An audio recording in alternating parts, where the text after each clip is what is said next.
way you guys came back and coming in the other night can be kind of a big point for this team to build off of? Well, yeah, I think any time that you find a way to win those type of games, obviously it wasn't the most artistic game, although some found it entertaining. Pretty nerve-wracking, but yeah, I mean, stylistically, the way they play, Bucky's done an awesome job. Just to be able to kind of grind through that, kind of get a rhythm a little bit more in the second half, taking care of the basketball.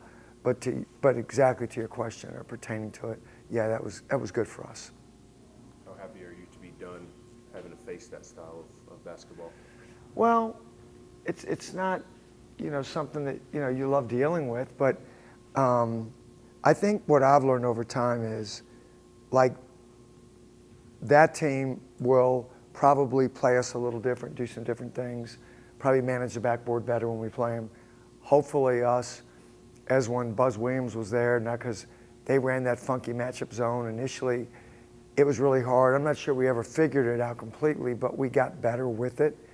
So the various styles of playing the league, especially new coaches coming in, you start to at least gain some knowledge and figure out a little more of how you want to approach it.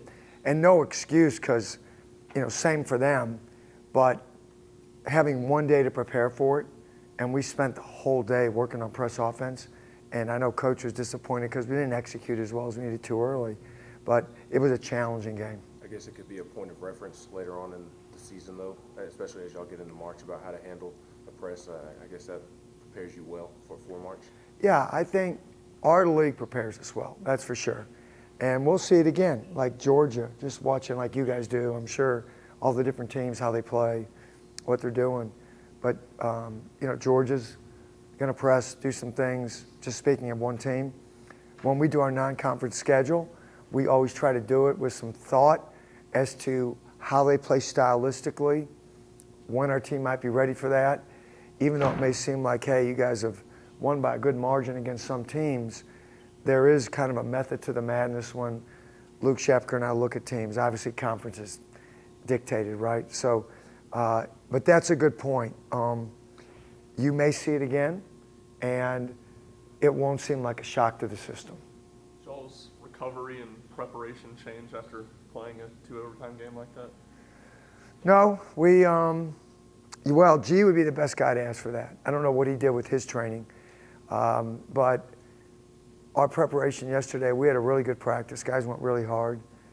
There were things we have to improve upon, so I wouldn't call it a light practice. I think today we'll probably, get after it. But the nice thing is, without school being in, we're able to run these practices earlier in the morning, so the recovery time, et cetera. And again, I leave that to Garrett and Chad, and then, how Coach is feeling. What's Kentucky year 2 under Mark Pope look like compared to year 1? They're different. Last year, I think it was an extraordinary thing what he did with an entirely, was it an entirely new group? To get to the Sweet 16 with a new team, I think we're saying that, and I'll get back to it, but I'm thinking about our league right now. And it seems like teams are, I watched Texas and Vandy. Vandy's obviously terrific, playing great. But teams that were 0-2, they win at Alabama, they beat Vandy. Then Ole Miss, who seemed like they were struggling, finds a way to win it, beat Missouri, then go on the road and win at the buzzer.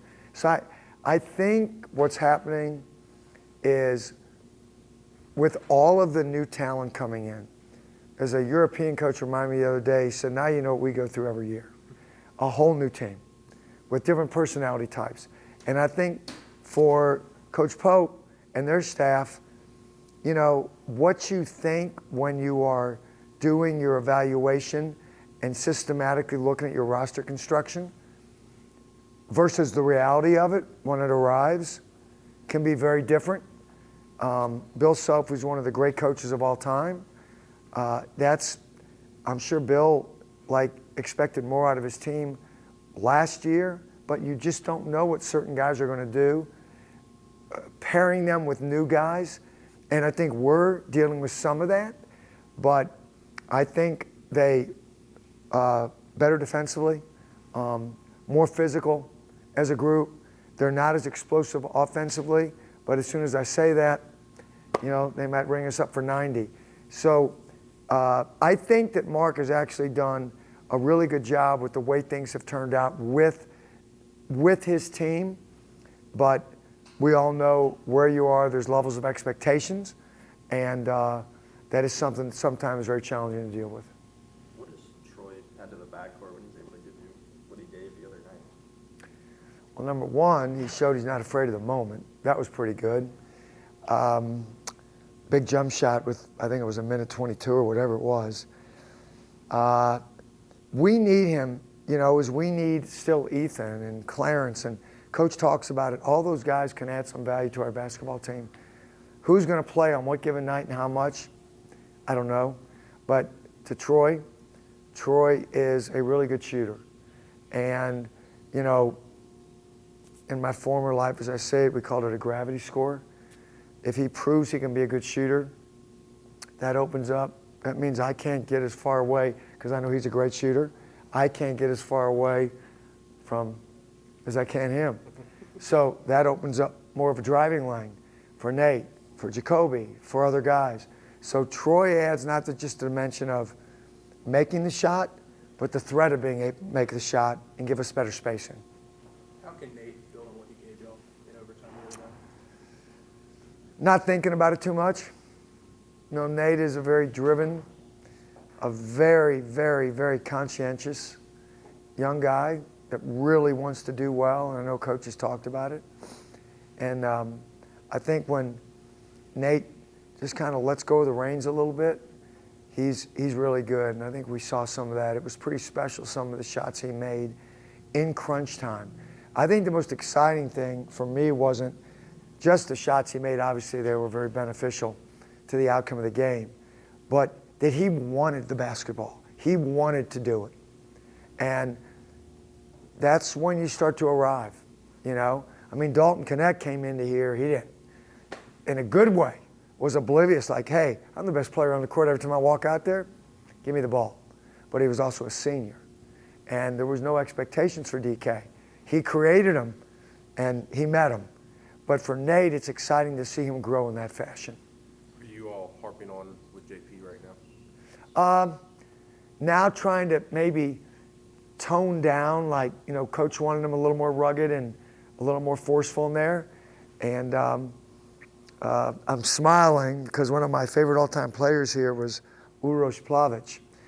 And because we all remember his beautiful style of play here. Artistic would be the word.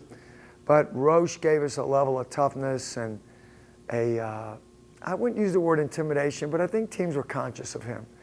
And, you know, we know JP's a different guy. He's a terrific scorer. He rebounds the ball really, really well. Uroš, though, was so good defensively and had a physical presence. And I think we're trying to blend the two for JP, and that's been a challenge for him. Coach Barnes wasn't really happy with Dwayne Brown after last game. Just what were the conversations with him like, and then how's he responded? Get your in gear. Now, I think the conversations are, you know, Dwayne has done really well for a freshman. You know, the coach says it probably exceeded what we thought initially. But what I try to tell him is, and we've been on this all year, if you don't feel uncomfortable cardio-wise when you're out there, you're not doing your job. You got to get to a certain level of cardio toughness to where, you know, your uncomfortable has to be your new comfortable. And we've been talking about that since the summer. And he has days where he really does well, like practice yesterday. He was really moving, he can move, but he can't lumber around. And he knows that, like he did early on. He's got to be a factor because the guy's physical, he's skilled, but he's not going to wow you with, you know, vertical lift at the rim and all that. He's got to do it with great feet, great hands, and great effort. And I think that's what Coach was talking about. You got to come out of the gate, you know. I mean, he's not Secretariat. He's not going to pass everybody down the stretch. He's got to come out and try to win that race wire to wire. How about that analogy? You thought I was a simple man, huh?